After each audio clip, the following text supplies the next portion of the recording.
فأعوذ بالله من الشيطان الرجيم. بسم الله الرحمن الرحيم. واعتصموا بحبل الله جميعا ولا تفرقوا. صدق الله العلي العظيم. قال النبي صلى الله عليه وسلم: إياكم والظن فإن الظن أكذب الحديث. وقال في موضع آخر: من نفس عن مؤمن قربة في الدنيا نفس الله عنه قربا من قرب اليوم القيامة، أو كما قال عليه الصلاة والسلام. تعریف اس خدا کی جس نے جہاں بنایا، کیسی زمین بنائی، کیا آسماں بنایا، سایہ دیا شجر کو، پرواز دی ہوا کو، پانی کو دی روانی، موجوں کو دی طغیانی. معزز سامعین، یہ خوبصورت پروگرام بحریہ والوں نے سجایا، محنت کی، اور مغرب کے بعد سے اب تک یہ پروگرام تسلسل کے ساتھ چل رہا ہے. بچوں کو پروگرام ہوا، کچھ حصہ سننے کا موقع ملا. ماشاءاللہ بہت خوبصورت پروگرام سجایا تھا، دل سے دعا نکل رہی تھی. مگر افسوس اس وقت ہوتا ہے کہ جو پروگرام بچوں کو جس کے لیے سجایا گیا تھا، پروگرام جس کے سامنے پیش کرنا تھا، وہ سامنے نہیں ہے. حوصلہ افزائی کیسے ہو بچوں کی، اور یہ بات ان سے کی جائے، یہ شکایت ان کے سامنے رکھی جائے. ناظم انجمن نے بارہا کئی بار یاد دہانی کرائی، مگر کوئی فائدہ نصیب نہ ہوا. بہرکیف ممکن ہے بستر استراحت پر تقریر سن رہا ہو، باتوں کو، پروگراموں کو سن رہا ہو. سامعین، بچوں کا یہ پروگرام ماشاءاللہ بہت خوبصورت رہا. میں اس پروگرام کے سجانے والے نوجوان کمیٹی اور بحریہ چکے نوجوان حضرات سے، خصوصاً اسی طریقے سے مولانا نعیم صاحب، حافظ سرفراز صاحب اور امام صاحب، دیگر جتنے بھی ان کے معاونین حضرات ہیں، ان تمام حضرات کا میں تہ دل سے شکر گزار ہوں. رب کائنات سے دعا گو ہوں اللہ انہیں جزائے خیر عطا فرمائے، دنیا اور آخرت کی عزت و ترقی نصیب فرمائے.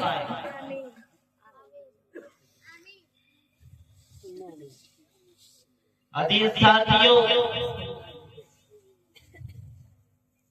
آج دنیا کے اندر سب سے زیادہ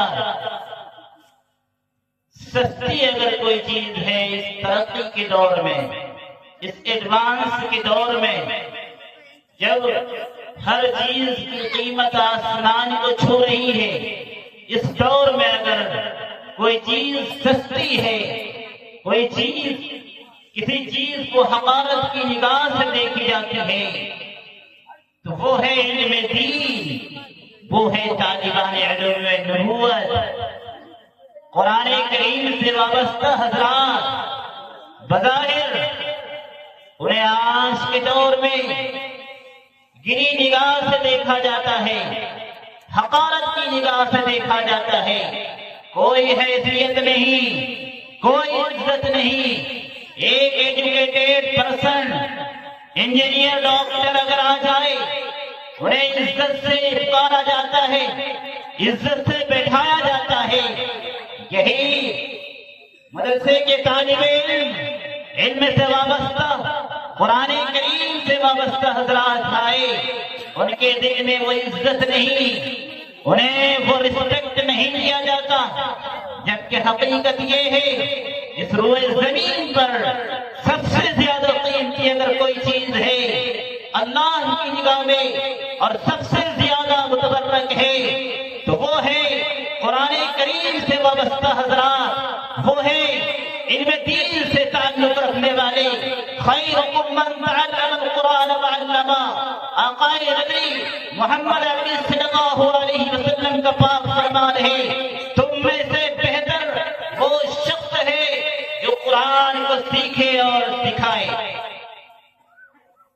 مگر افسوس یہ ہے انہیں وہ مقام نہیں دیا جاتا ہے، ان کی وہ عزت نہیں ہوتی ہے۔ آج کے اس پروگرام میں میں آپ کو یہ بتانا چاہتا ہوں قرآن کریم سراپا ہدایت ہے۔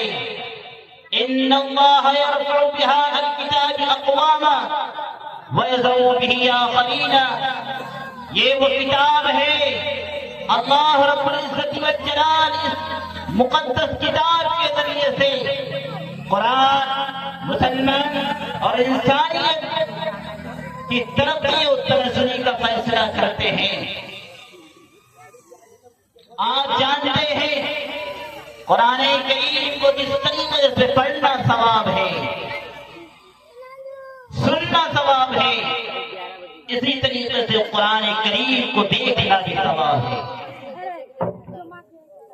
میں آپ کو اس مدعا سے یہ بتانا چاہتا ہوں کہ قرآن کریم کو دیکھنا ثواب ہے، باعث نجات ہے۔ اسی طریقے سے قرآن کریم کے وابستہ حضرات کو دیکھنا بھی ثواب ہے، ان کے سینے میں قرآن کریم ہے۔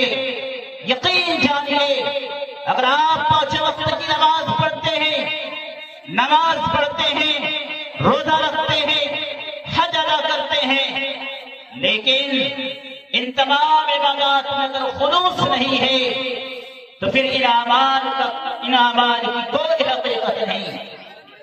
لیکن اگر آپ کو ہر علم سے محبت ہے، دلی لگاؤ ہے، صرف اس بنیاد پر اس کا قرآن کریم سے تعلق ہے، نبی کریم صلی اللہ علیہ وسلم کے وارث ہے، نبی پاک صلی اللہ علیہ وسلم سے رشتہ ہے، احادیث سے رشتہ ہے۔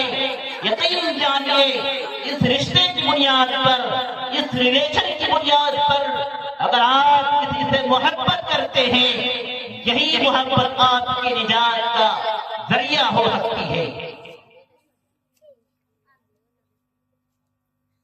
آج کے دور میں اگر ایک بچہ قرآن کریم مسجد پڑھنے آتا ہے، مکتب پڑھنے آتا ہے، فیس جمع نہیں کرتا، یہ سمجھتا ہے کہ چلو اس کی کیا حیثیت ہے، یہ تو فری کی چیزیں ہیں، اس کی کوئی حقیقت نہیں ہے۔ لیکن وہی اس کا دوسرا فرزند اگر اکیڈمی میں جاتا ہو، اسکول میں جاتا ہو، ٹیوشن پڑھنے جاتا ہو تو پھر اسے وقت سے پہلے فیس ادا کرنے کی فکر لگی رہتی ہے۔ یہ ہے ہمارا نظریہ، یہ ہے ہمارا قرآن سے محبت، یہ ہے ہمارا اہل علم سے محبت۔ میرے عزیز ساتھیوں، آپ قرآن کریم کی محبت اور قرآن کریم سے وابستگی کا اندازہ اگر کرنا چاہتے ہیں تو جائیے تاریخ کی کتابوں کا مطالعہ کریں، اسپین کا دور دیکھیں۔ ہمارے استاد محترم مفتی سعید صاحب رحمۃ اللہ علیہ صاحب شیخ الحدیث دارالعلوم دیوبند دوران درس بتایا کرتے تھے، قرآن کی تعلیم کی اہمیت پر روشنی ڈالتے ہوئے فرمایا، اے میرے شاگردو سنو، قرآن کی اہمیت کا کا اندازہ ہوگا. حضرت مفتی سعید صاحب فرمایا کرتے تھے کہ اسپین کے اندر، اندلس کے اندر ایک وہ دور تھا کہ وہ دور تھا جہاں اللہ کا نام لینا سزائے موت کے مترادف تھا. جب وہاں سقوط غرناطہ ہوا، اندلس شکست ہو گئی، مسلمان وہاں سے خدیڑ دیے گئے، ختم کر دیے گئے. ایک وہ دور آیا کہ جہاں اللہ کا نام لینا جرم تھا. اگر اللہ کا نام لیتا ہوا پکڑا گیا انہیں سزائے موت دی جاتی تھی. ایسے دور میں وہاں کی ماں کو ایک تڑپ تھی کہ اپنے بچوں کو قرآن کریم کیسے سکھائیں. میرے عزیز ساتھیوں، مورخ لکھتا ہے، کہتا ہے کہ چھپے کئی خانے بنا دیے جاتے تھے اپنے گھروں میں، سرنگیں بنا دیے جاتے تھے جہاں اپنے بچوں کو قرآن کریم کی تعلیم کے لیے جب بھیجتے تھے تو آنکھوں میں پٹی باندھ کر بھیجا کرتے تھے کہ کل اگر سرکار کو پتہ چل جائے، حکومت کو پتہ چل جائے تو کہیں یہ بچہ حقیقت واضح نہ کرے اور یہ میرا ادارہ اور قرآن کریم پڑھانے کی یہ جگہ سرکار کے سامنے نہ کھلے، بچے کی جان تو چلی جائے، یہ مجھے گوارا ہے، مگر یہ قرآن کریم کی تعلیم کی استعمال ہونے والی یہ جگہ حکومت کو پتہ نہ چلے. مزید مورخ یہ لکھتا ہے کہ وہ قبر جہاں مردوں کو دفن کیا کرتے ہیں وہاں کے مسلمان اپنے بچوں کو قرآن کریم کی تعلیم دینے کے لیے قبرستان جاتے اور قبروں میں جو خالی جگہ ہوتی تھی قبر نما بنایا کرتے تھے اور اس بہانے سے کہ سرکار کو پتہ نہ چلے اپنے بچوں کو اس میں داخل کیا کرتے تھے اور استاد ٹیچر اپنی جان کو ہتھیلی پر رکھ کر اس میں جاتے اور بچوں کو قرآن کریم پڑھایا کرتے تھے.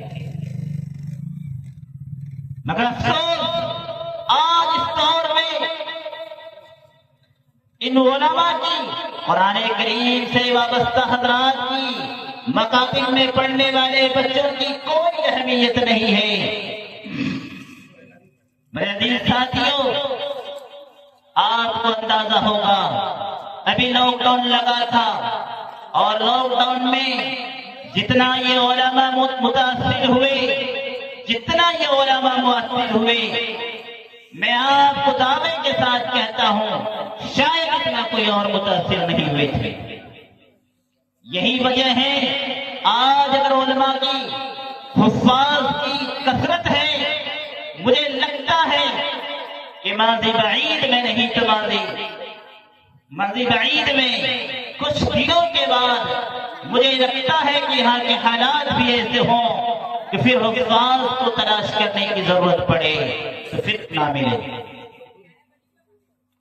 مدرسوں میں پڑھنے والوں کی تعداد کم ہوتی جا رہی ہے.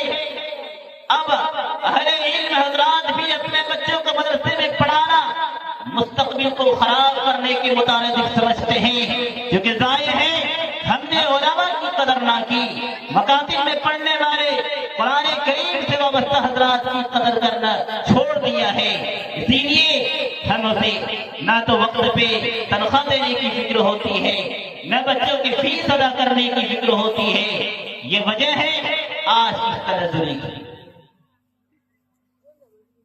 میرے عزیز ساتھیوں، شیخ الہند محمود حسن دیوبندی رحمت اللہ علیہ جب مالٹا کی جیل سے واپس آئے اور جب ممبئی میں پہلا اجلاس ہوا تھا اس وقت انہوں نے کانفرنس میں جو بات کہی تھی وہ بنیادی دو باتیں تھیں اور مسلمانوں کے حالات کو سامنے رکھتے ہوئے انہوں نے یہ بات کہی، اے مسلمانوں، انگریزوں نے مجھے مالٹا کی جیل میں ڈالا، مالٹا کی جیل میں رہتے ہوئے میں نے دو باتوں پر غور و خوض کیا، مسلمانوں کی تنزلی زبوحانی شکستی پر میں نے غور و فکر کیا تو مجھے دو چیزیں نظر آئی. ایک قرآن کریم سے بے تعلقی، قرآن کریم سے عدم دلچسپی، اور دوسری چیز آپس میں اختلاف و انتشار. یہ دو بنیادی باتیں ہیں کہ جس بنیاد پر ملک جہاں 800 سال مسلمانوں کی حکومت رہی، 1000 سال مسلمانوں کی حکومت رہی، لیکن ان دو بنیادی باتوں کی وجہ سے مسلمان کے ہاتھوں سے ملک چلا گیا، اور پھر مسلمانوں کے ہاتھوں سے ملک گیا ہی نہیں بلکہ مسلمانوں کو بے رحمی سے قتل کیا گیا. میرے عزیز ساتھیوں، یہ ملک ہندوستان اور اسپین کا ملک، ان دونوں میں قدر مشترک ہے. اسپین کے اندر بھی مسلمانوں کی ہزاروں سال حکومت رہی ہے. اس ملک کے اندر بھی مسلمانوں کی 800 سال حکومت رہی. لیکن کیا وجہ ہے جس بنیاد پر مسلمانوں کے ہاتھوں سے یہ ملک چلا گیا؟ وہی بات ہے جن کو شیخ الہند رحمۃ اللہ علیہ نے اپنے ان دو باتوں میں بیان کیا. فرمایا قرآن کریم سے بے تعلقی، پتے پشت ڈالنا، اور آپس کے اختلاف و انتشار. یہ دو چیزیں ہیں میرے عزیز ساتھیوں. ایک وہ دور تھا جہاں جس وقت قرآن کریم کو سیکھنے کے لیے، علم دین کو حاصل کرنے کے لیے دور دور سفر کرتے تھے. انہیں یہ معلوم تھا اسی علم کی بنیاد پر، اسی علم دین کی بنیاد پر اس روئے زمین پر ہم مسلمانوں کی حکومت ہو سکتی ہے. اسی ایمان کی بنیاد پر زمین و آسمان پر ہمارا بول ہو سکتا ہے. جی ہاں، انما وانتم الاعلون ان کنتم مؤمنین، تم ہی سر بلند ہو بشرطے کہ تمہارے اندر ایمان کامل کی صفت ہے.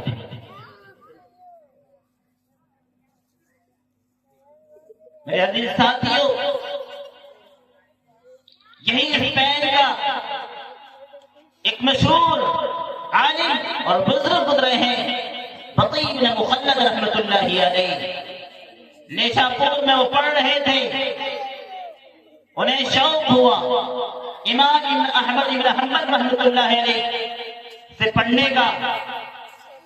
استادوں نے تعریف کی، انہیں بتایا جو عظیم محدث ہے، اللہ کے ولی ہے، ان کے پاس تلمذ حاصل کرنا چاہیے. تمہارا جیسا ضرب ہے وہ ضرب ان کے علم کو قبول کرے گا. جی ہاں، بقی بن مخلد رحمۃ اللہ علیہ اس نیت سے کہ چلو چلتے ہیں امام احمد بن حنبل رحمۃ اللہ علیہ سے علم حاصل کرنے کے لیے. میرے عزیز ساتھیوں، اندلس سے بغداد کے لیے سفر کرنا تھا. 6000 کلومیٹر دور جنگلوں کا راستہ، اور یہ نہ ان کے پاس کچھ کھانے کا، لیکن ان کے اندر شوق ہے، جذبہ ہے کہ نہیں مجھے علم حاصل کرنا ہے، جانا ہے، بغداد جانا ہے امام احمد بن حنبل رحمۃ اللہ علیہ کے پاس. چنانچہ بقی بن مخلد چلتے ہیں، مہینوں سفر کر کے بغداد پہنچتے ہیں، اور اس دوران نہ کچھ کھانے کا، لیکن ظاہر ہے درخت کے پتوں سے کھا کھا کر اس نے یہ سفر طے کیا. تڑپ تھی، لگن تھی، کڑھن تھی، علم دین حاصل ہو جائے. جب یہ بغداد پہنچتے ہیں، امام احمد بن حنبل رحمۃ اللہ علیہ کے حلقے درس میں کبھی کبھی 5000 سے زائد علماء ہی نہیں بلکہ عوام بھی شریک ہوتے تھے. آپ کی باتوں کو بغور سنتے تھے اور یہ سمجھتے تھے ان کی باتوں کو سن کر اپنی زندگی بدل لیں گے. بلکہ جب یہ بغداد پہنچے ہیں اسی دن سرکار نے حکومت نے امام احمد پابندی لگا دی اور انہیں جیل میں ڈال دیا، نظر بند کر دیا، گھر میں ڈال دیا، گھر سے باہر نکلنے کی اجازت نہ دی اور یہ کہا اب تمہارا نکلنا جرم ہے، تم گھر میں رہو گے، کسی کو پڑھاؤ گے نہیں۔ بہرکیف امام ابن احمد بن حنبل گھر میں ہے۔ بقی بن مخلد کو پتہ چلتا ہے کہ جس عظیم شخصیت کے پاس آیا تھا، جن سے مجھے تلمع طے کرنا تھا، وہ عظیم شخصیت تو جیل میں ہے، نظر بند ہے، گھر میں پیک کر دیے گئے ہیں۔ میرا اتنا لمبا سفر بیکار ہوا، لیکن ظاہر ہے ان کے اندر تڑپ تھی، جوش تھا کہ نہیں مجھے علم حاصل کرنا ہے، سچی لگن تھی، اس لیے اس نے یہ حق کر لیا کہ مجھے تو علم حاصل کرنا ہے۔ اور ہوا یہ کہ پھر اس نے فقیرانہ لباس بنایا اور فقیر کے انداز میں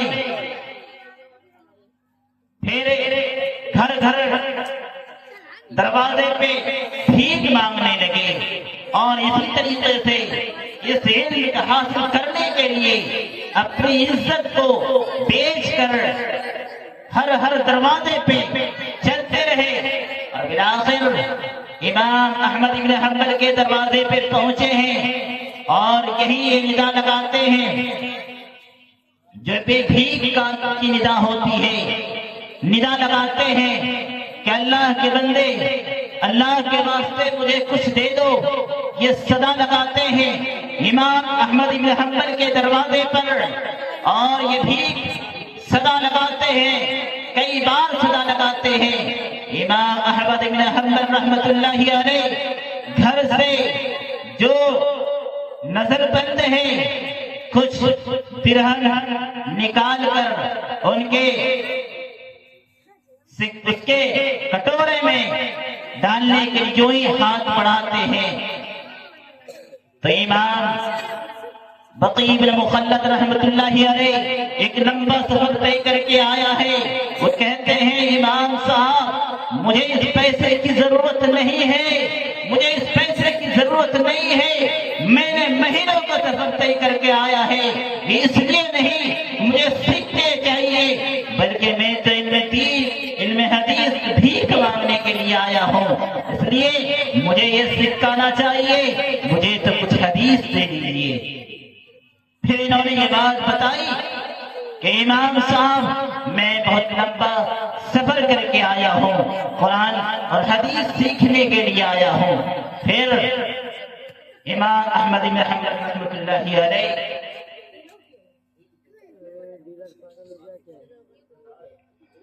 امام احمد بن حنبل رحمۃ اللہ علیہ پھر کیا ہوا، اس دن سے روزانہ امام احمد بن حنبل رحمۃ اللہ علیہ روزانہ ایک دو حدیث سنا دیا کرتے تھے اور یہ بھکاری امام بقی بن مخلد رحمۃ اللہ علیہ روزانہ آتے اسی بھکاری کے انداز میں، کسی کو پتہ نہ چلے اور پھر وہ چپکے سے دو تین حدیث پڑھا دیا کرتے تھے اور یہ سلسلہ چلتا رہا۔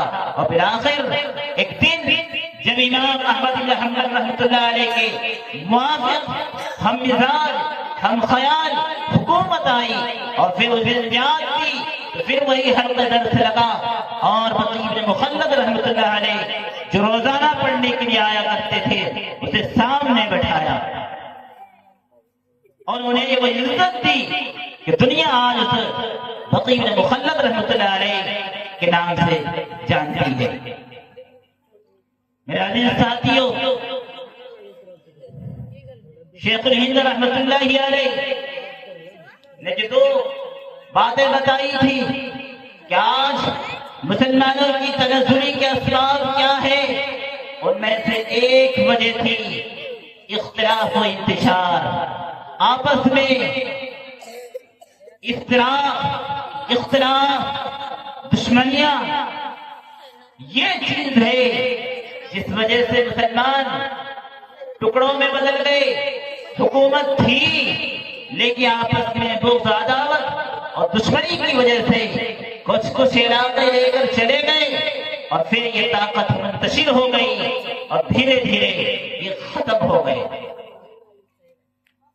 میرے ساتھیوں، ریئلٹی یہی ہے، سچائی یہی ہے کہ مسلمانوں کے اندر آج اگر گاؤں کے اندر 100 لوگ ہیں، 100 گھر ہیں، سچائی یہ ہے کہ 90 گھروں میں آپ دیکھیں گے کسی نہ کسی کا کسی نہ کسی سے اختلاف و انتشار ہے.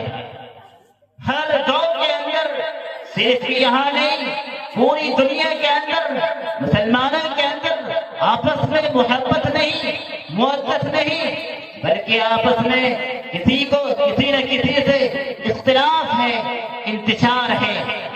جس بنیاد پر ظاہر ہے ہمارے اعمال بھی قبول نہ کیے جاتے ہیں. کچھ ایام آتے ہیں جس ایام میں ہمارے سارے اعمال قبول کیے جاتے ہیں، مگر ظاہر ہے جب اختلاف ہو، حسد ہو، کینہ ہو، ظاہر ہے کہ اعمال بھی رد کر دیے جاتے ہیں. آج ہمیں غور کرنا چاہیے آخر اس اختلاف کے اسباب کیا ہے، آخر کیا وجہ ہے جس بنیاد پر ہم اختلاف کرتے ہیں. آخر وہ کیا چیز ہے کہ مسلمانوں کے اندر سب سے زیادہ اختلاف پایا جاتا ہے. میرے عزیز ساتھیوں، سینے پہ ہاتھ رکھ کر انصاف کی زبان سے اگر بتاؤں تو کئی اسباب ہیں. ان میں چند اسباب جو میں آپ کے سامنے رکھنا چاہتا ہوں وہ یہ کہ سب سے پہلی وجہ بدگمانی ہے، بدظنی ہے. کیا کسی بھی اختلاف کو اگر دیکھیں گے، کسی سے اگر دشمنی ہے، لڑائی ہے، جھگڑے ہیں، خواہ وہ بھائیوں سے لڑائی ہو، میاں بیویوں میں لڑائی ہو، خاندان میں لڑائی ہو، تو ظاہر ہے اس لڑائی کے بیچ اور اس کی بنیاد اگر آپ تلاش کریں گے تو وہ ہے بدگمانی، بدظنی ہے.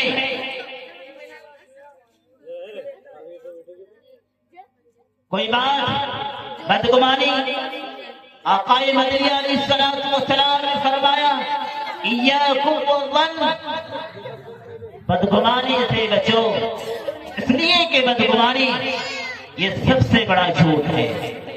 بدگمانی کیا ہے؟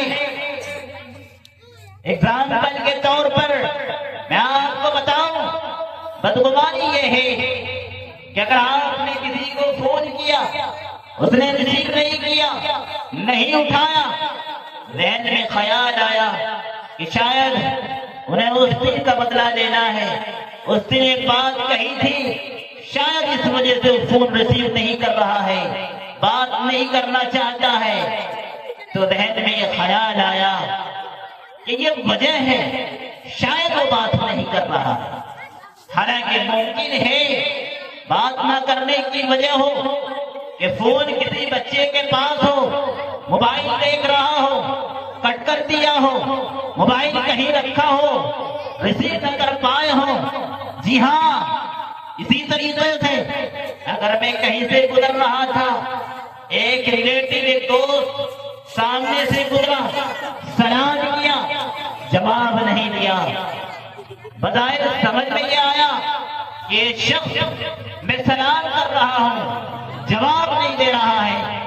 ممکن ہے کہ دل میں کچھ کینہ ہے، دل صاف نہیں ہے، پھر اسی وقت سے ذہن بدل جاتا ہے اور پھر اس کے خلاف ہم سوچتے ہیں.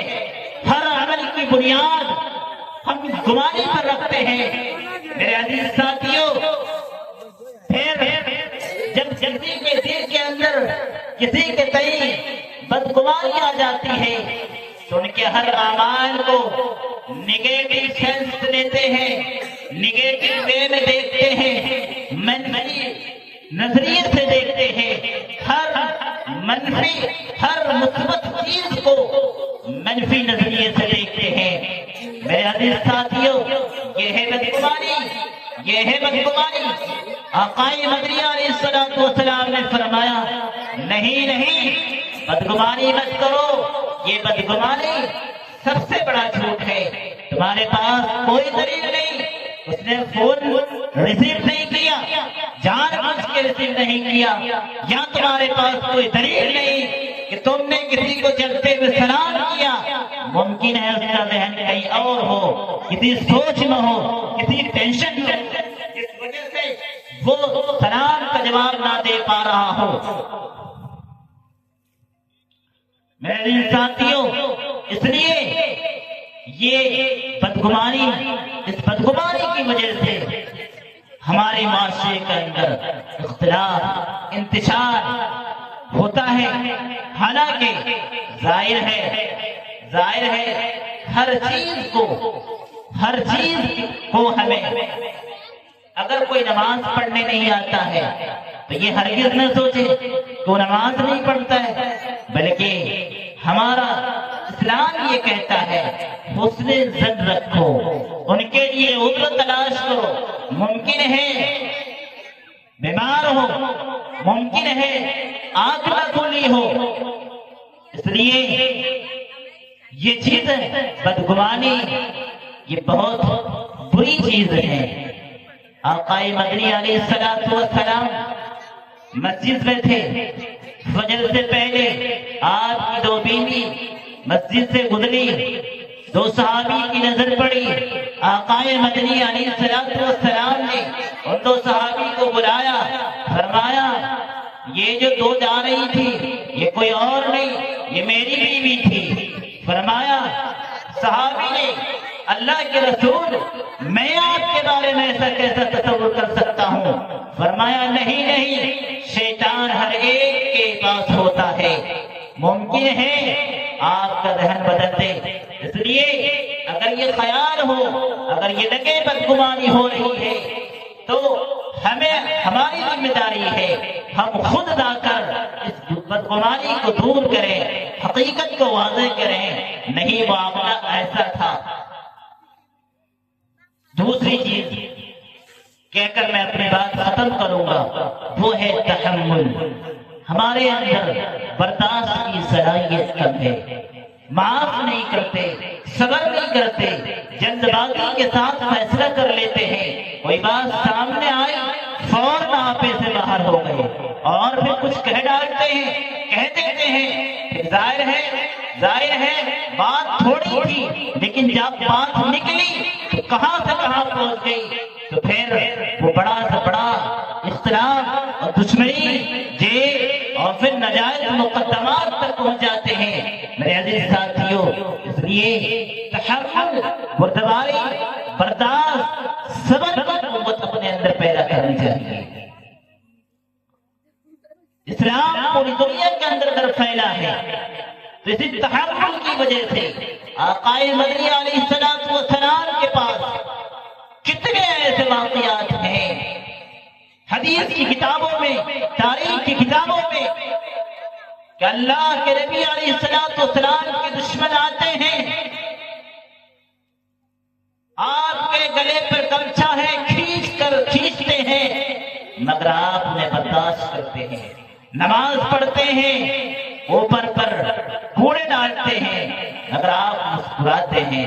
میرے عزیز ساتھیوں، یہ ہے تحمل، یہ ہے بردباری، اس بنیاد پر اسلام پوری دنیا کے اندر پھیلا اور پھلا۔ اب میں، چونکہ وقت کافی ہو چکا ہے، میں اپنی بات کے اختتام حضرت دو بات کہوں گا کہ جب آپس میں اختلاف انتشار ہو تو ہماری ذمہ داری یہ ہوتی ہے، ہم میں سے اکثر یہ ہوتا ہے، اکثر دو میں ایسا ہوتا ہے، جب دو بندوں کے درمیان لڑائی ہو تو دیکھنے والے ہوتے ہیں، تماشا بن کے دیکھتے ہیں، زینت بنتے ہیں، دل کے اندر بسا اوقات خوشی ہوتی ہے۔ ہماری یہ فطرت بن چکی ہے کہ جب دو بندے لڑائی کر رہے ہو، خون خرابہ ہو رہا ہو، ہمارے اندر یہ فکر نہیں ہوتی کہ ان دو بندوں کو ملا دے، ہمارے اندر یہ کڑھن نہیں ہوتی کہ کاش اگر میں اس جگہ رہتا میرا کتنا نقصان ہوتا. اس نظریے سے ہم نہیں سوچتے ہیں، جس وجہ سے جب دو بندوں کے درمیان لڑائی ہو بعد میں بھی ہماری فکر نہیں ہوتی دونوں کو ملا دیں. یقین جانیے میرے عزیز ساتھیوں، وہ جھوٹ جو کسی بھی وقت ناجائز ہے. زمانے جاہلیت میں ساری برائیاں تھیں لیکن جھوٹ جیسی چیزیں نہیں تھی. لیکن اللہ کے نبی علیہ الصلوۃ والسلام نے فرمایا کہ جب دو بندوں کو ملانے کی کوئی کوشش کرتا ہے اور اس ملانے کی کوشش میں جھوٹ کا بھی سہارا لیتا ہے تو یقین جانیے کہ اس وقت یہ جھوٹ بھی اس سب سے بہتر ہے جو فتنہ انگیز ہو. اس لیے ہمارے اندر ہر کسی کے اندر یہ کوشش ہونی چاہیے، خیر خواہی کا جذبہ ہونا چاہیے. ہر کوئی یہ چاہے کہ اس صلح کرانے میں ہمارا بھی حصہ ہو، جبکہ اصل تو ذمہ داری ہوتی ہے جو گاؤں کے پردھان ہیں، مکھیا ہے، ان سب حضرات کی. لیکن ظاہر ہے یہ اگلے الیکشن کو میدان بنانے کے لیے، اگلی سیٹ بچانے کے لیے اکثر ایسا ہوتا ہے کہ وہ مضبوط پارٹیوں سے پٹ جاتے ہیں اور کمزوروں کا ساتھ نہیں دیتے. یہ سمجھتے ہیں کہ آج میں نے کمزوروں کا ساتھ دے دیا اور مضبوط پارٹیوں کا نہیں ہوا تو اگلی سیٹ میری خطرے میں ہو سکتی ہے. میرے ساتھیوں، یہ ناجائز ہے. کلکم راعی وکلکم مسئول عن رعیتہ. ذمہ دار یاد رکھیے، ہر جو بھی ذمہ دار ہے ان کی ذمہ داری کے حوالے سے سوال ہوگا، پوچھا جائے گا، ان سے پوچھا جائے گا. حضرت عمر بن عبدالعزیز جو عمر ثانی کہا جاتا ہے، خلافت کا دور ہے، جب آپ کو امیر بنایا گیا آپ رونے لگے، تنہائی میں رونے لگے. آپ کی بیوی نے کہا اے عمر آپ کیوں روتے ہیں، کیا وجہ ہے، رونے کی وجہ کیا ہے؟ فرمایا فاطمہ بات یہ ہے انی تقلدت امر امت محمد صلی اللہ علیہ وسلم. میں نے جب سے امت محمدیہ کا یہ ذمہ داری اور یہ رسپانسبلٹی اپنے کندھے پر لی ہے، مجھے فکر ہوئی ہے کل قیامت میں اگر امت کے کسی فرد کے ساتھ ظلم ہوتا ہے، کل قیامت میں امت کی طرف سے محمد عربی صلی اللہ علیہ وسلم کھڑے ہوں گے اور دوسری طرف میں رہوں گا. ان کا خصم اور ان کا مد مقابل محمد عربی صلی اللہ علیہ وسلم ہوں گے اور دوسری طرف میں ہوں گا. ظاہر ہے ایسے وقت میں محمد عربی صلی اللہ علیہ وسلم کے سامنے میری ساری ترینیں پھیکی پڑ جائے گی. اس لیے مجھے یہ ٹینشن ہے کہ قیامت میں نبی کے سامنے میں کیا جواب دوں گا. اس لیے ایسے وقت میں ذمہ داروں سے درخواست ہے، اہل بستی سے درخواست ہے، ہر کسی کی فکر ہونی چاہیے کہ دونوں پارٹیوں کو خیر خواہی کے ارادے سے ملا دیں. اور آخر میں صرف عمر بن عبدالعزیز کی اس نصیحت سے اپنی بات کا اختتام کروں گا. یا ایھا الناس لن تخلقوا عبثا ولن تتركوا سدى وان لكم معادا ينزل الله فيه للحكم فيكم والفصل بينكم وقد خاب من خسر من رحمة الله التي وسعت كل شيء وحرم الجنة التي عرضها السماوات والأرض. ألا واعلموا أن الأمان غدا لمن حذر الله وخافا وباع نافذا بباع وقليلا بكثير وخوفا بأمان.